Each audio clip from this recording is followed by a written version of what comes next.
मेरे चैनल में आपका स्वागत है। भाइयों, मैं आज आपको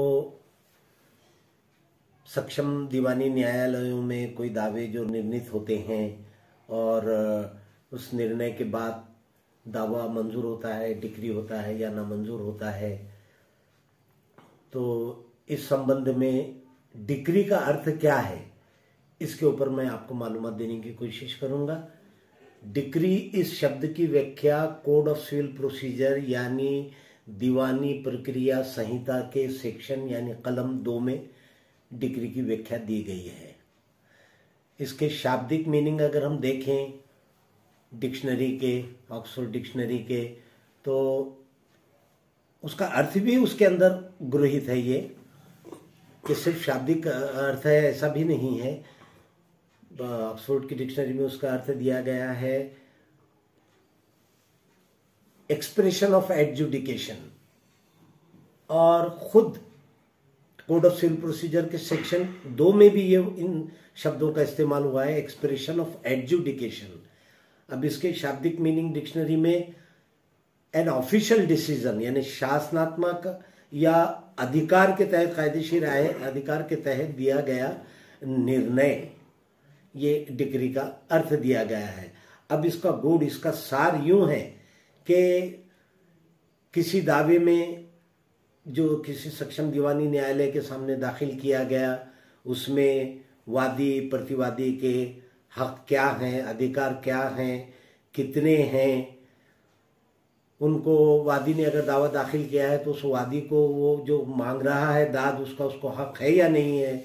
अगर वो वाटनी करके अपना हक वैसा विभक्त करके मांग रहा है तो वो मांगने का उसको हक वादिकार है या नहीं है, या प्रतिवादी उसको विरोध कर रहा है कि वादी को हक ही नहीं है, तो क्या प्रतिवादी ये उसका कंटेंशन सिद्ध कर रहा है कि वादी को दावे में हक मांगने का अधिकार ही नहीं है, या वादी प्रतिवादी इनमें से किसका कब्जा है, किसकी मालकी है, वो मालकी कायदेशीर है या बेकायदेशीर है, वो कब्जा कायदेशीर है या बेकायदेशीर है, और उस विवाद के संबंध में जितने भी इश्यूज हैं, जितने भी विवादित मुद्दे हैं, उन सभी को पूर्ण रूप से निर्णीत कर देना, उसको डिक्री कहा गया है।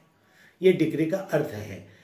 Complete adjudication, complete decision of the controversy involve in the suit, इस तरीके से जो निर्णय दिया जाता है उसको डिक्री कहा जाता है कोड ऑफ सिविल प्रोसीजर के कलम 2 के तहत। अब डिक्री के 2 प्रकार हैं भाइयों। एक है प्रिलिमिनरी डिक्री यानी प्राथमिक डिक्री, दूसरी है फाइनल डिक्री यानी अंतिम decree.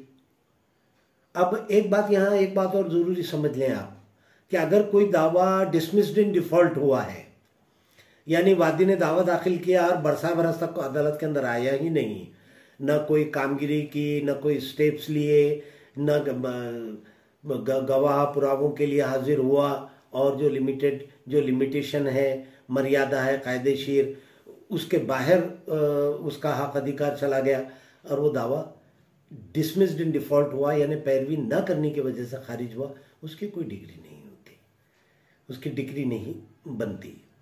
So dismissed in default, इन शब्दों का इस्तेमाल होता है और एक मुख्तसर ऑर्डर पास किया जाता है। अब प्रिलिमिनरी डिग्री और फाइनल डिग्री की डेफिनेशन में आपको बताऊं। प्रिलिमिनरी का अर्थ ही खुद प्राथमिक डिग्री। प्राथमिक यानी उदाहरणार्थ किसी सक्षम दीवानी न्यायालय में वाटनी का दावा दाखिल किया गया और उसको सक्षम दीवानी न्यायालय ने मंजूर कर दिया, वाटनी मंजूर कर दी, वादी के कितने हिस्से हैं, कितना हिस्सा है मिलकत के अंदर, वो सब तय हो गया। और ये तय हो जाने के बाद में अगर वो खेती बाड़ी की ज़मीन है, एग्रीकल्चरल लैंड है, तो कोड ऑफ सिविल प्रोसीजर के सेक्शन 54 के तहत वो प्रिलिमिनरी प्राथमिक डिक्री कलेक्टर को भेजी जाएगी। यानी इस प्राथमिक डिक्री के हो जाने के बाद में दावा पूर्ण रूप से निर्णीत नहीं हुआ, अभी आगे कामगिरी बाकी है। वो कामगिरी डिक्री कलेक्टर को भेजी गई, आगे की प्रक्रिया मोजनी की गई, मोजनी हो जाने के बाद में उसका असेसमेंट, रेवेन्यू वगैरह ये सब डिसाइड करना होता है, इसलिए कलेक्टर इन्वॉल्व होते हैं, रेवेन्यू अथॉरिटी होते हैं, वो मोजनी होती है, वादी का कितना हक व हिस्सा है प्रॉपर्टी के मिलकत के अंदर, वो तय किया जाता है और सभी को कब्जे पूर्ण रूप से दे दिए जाते हैं। और वो अहवाल जब कोर्ट के सामने पेश कर दिया जाता है तो फाइनल डिक्री बनती है, यानी डिक्री, अंतिम डिक्री, दावा पूर्ण रूप से निर्णीत हुआ, डिस्पोज ऑफ हुआ, खत्म हुआ।